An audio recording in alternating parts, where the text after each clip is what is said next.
In the 14th year of King Hezekiah, Sennacherib, king of Assyria, came up against all the fortified cities of Judah and took them. And the king of Assyria sent the Rabshakeh from Lachish to King Hezekiah at Jerusalem with a great army. And he stood by the conduit of the upper pool on the highway to the washer's field. And there came out to him Eliakim the son of Hilkiah, who was over the household, and Shebna the secretary, and Joah the son of Asaph the recorder. And the Rabshakeh said to them, "Say to Hezekiah, Thus says the great king, the king of Assyria, On what do you rest this trust of yours?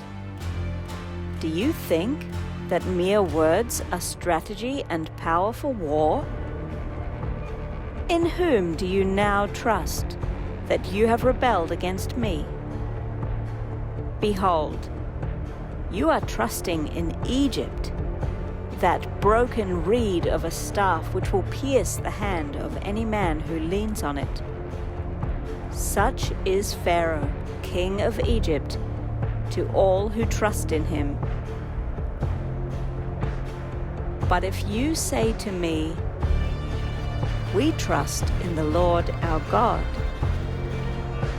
is it not he whose high places and altars Hezekiah has removed, saying to Judah and to Jerusalem, You shall worship before this altar?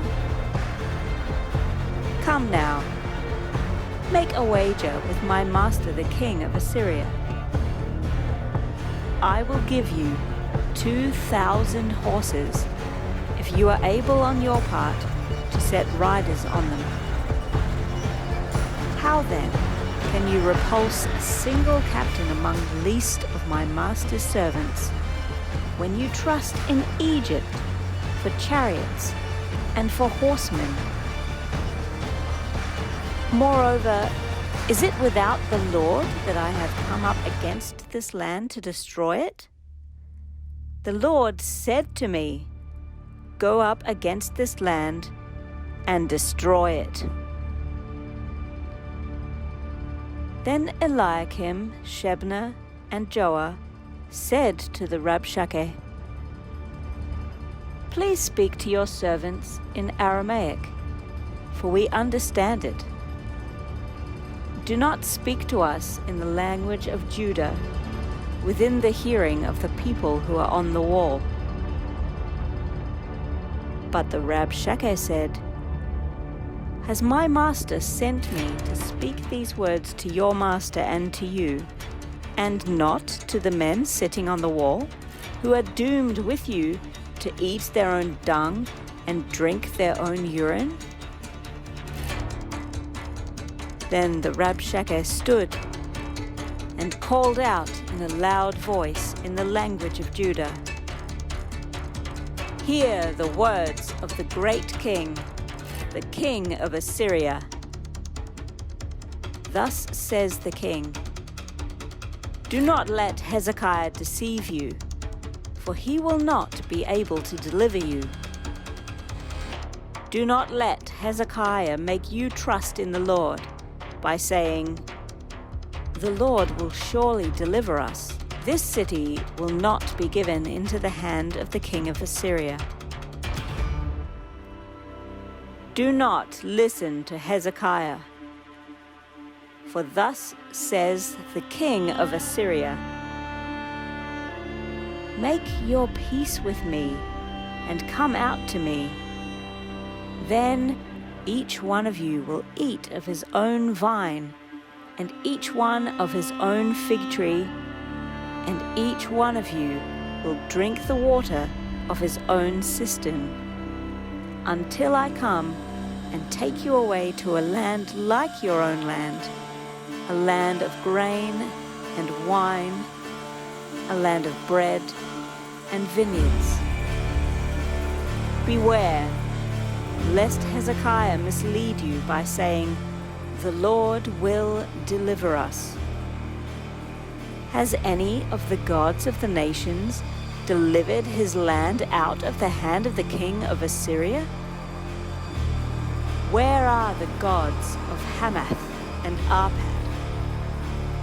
Where are the gods of Sepharvaim? Have they delivered Samaria out of my hand? Who among all the gods of these lands have delivered their lands out of my hand, that the Lord should deliver Jerusalem out of my hand?" Hezekiah received the letter from the hand of the messengers and read it. And Hezekiah went up to the house of the Lord and spread it before the Lord. And Hezekiah prayed to the Lord, "O Lord of hosts, God of Israel, enthroned above the cherubim, you are the God, you alone, of all the kingdoms of the earth. You have made heaven and earth. Incline your ear, O Lord, and hear.